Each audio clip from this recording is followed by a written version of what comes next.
বলো তো এটা কি দেখায়? এটা হলো মাথা। মাথাকে ইংরেজিতে বলে হেড। হেড মানে মাথা। বলো তো এটা কি দেখায়? এটা হলো চুল।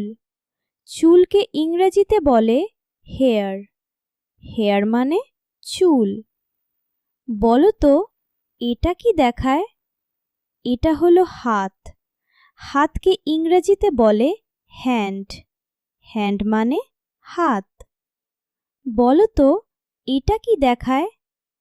এটা হলো চোখ। চোখকে ইংরেজিতে বলে আই। আই মানে চোখ। বলো তো এটা কি দেখায়? এটা হলো নাক। নাককে ইংরেজিতে বলে নোজ। নোজ মানে নাক।